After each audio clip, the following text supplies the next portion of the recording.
Welcome back to the fourth edition of our Analyst Talk series. On today's talk is Lisa Clive, who's the MedTech Research Analyst at Sanford Bernstein, who covers the industry for more than 6 years. So my first question is around the discount segment. There seems to be a very large variation in the penetration of discounters in different markets around the world. The US and Switzerland, for example, there aren't very many, whereas markets like Germany and Italy, there's quite a few successful discount players. What do you see the differences between the levels of penetration in those markets, and how does that influence your approach to the discount segment around the world?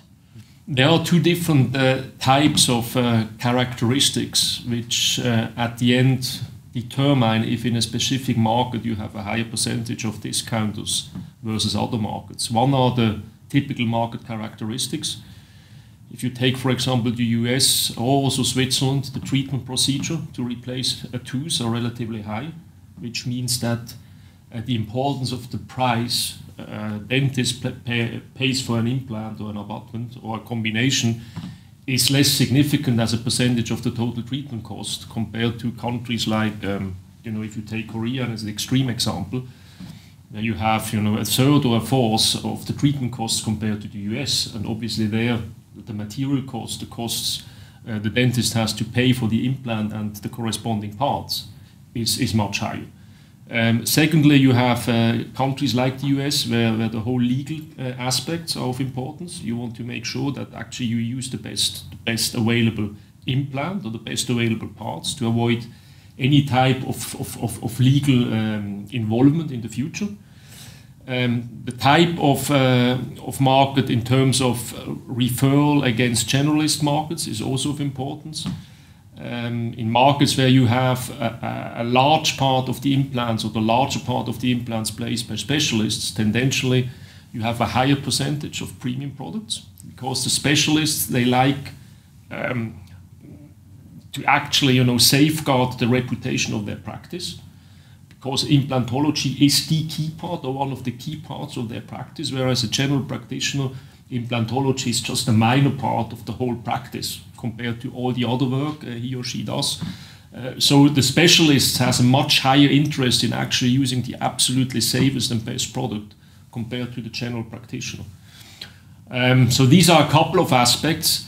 On the other hand, it also has to do with the historic development. If you look at the markets like Switzerland or Scandinavian markets or also the US, first movers were Nobel and Straumann, so the premium players in the marketplace.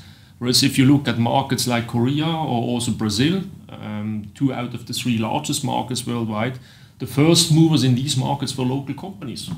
So they were actually the ones breaking ground in these markets. They are the ones who have been in the market the longest time when it comes to educating, training the dentists, with the longest track record also when it comes to their systems. So they had a natural advantage, a first mover advantage against the premium players like Straumann and Nobel in these specific markets. Italy is a little bit a similar example. Italy is probably the market where implants have been placed since the longest time in any specific market.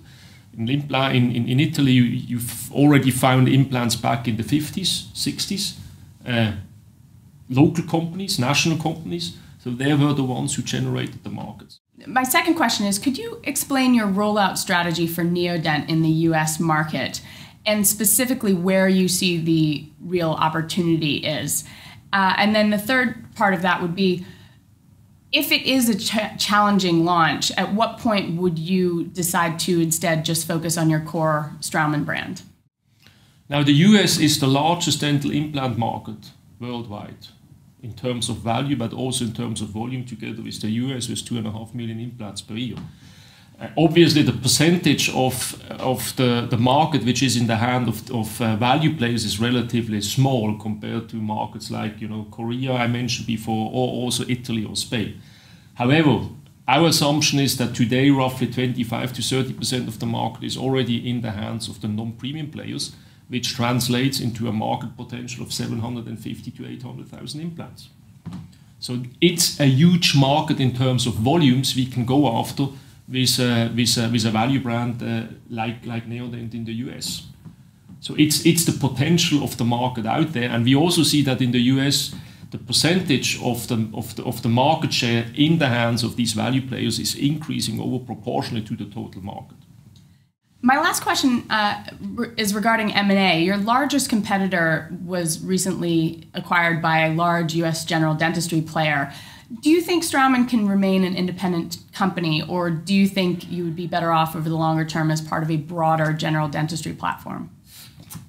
My personal view is that short and mid-term, this is even an advantage for us strategically, because we are the only remaining pure play when it comes to tooth replacement in the industry.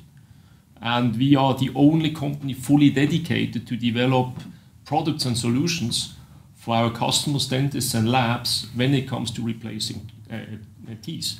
So I think this will, at least short, mid-term, have a positive impact on our business. Now looking into, the longer term, 5, 10, 15, 20 years from now, obviously it's a potential threat that, you potentially could become marginalized within the dentist's office, because you just actually cover a smaller part of the needs of a dentist or also a lab. And compared to, you mentioned, the Danaher Group, but also Dentsupply or Henry Schein, they are able to actually cover all the needs a dentist has in his daily practice, from preserving teeth up to replacing teeth. So the whole life cycle of a tooth, all products necessary, including the equipment, starting with chairs for dentists, they can obviously offer out of one hand. And this is a threat we have to analyze. We have to come to our own conclusions. If this is something we should actually look into to at least broaden our spectrum of our portfolio, extending it from pure tooth replacement maybe into adjacent kind of portfolios.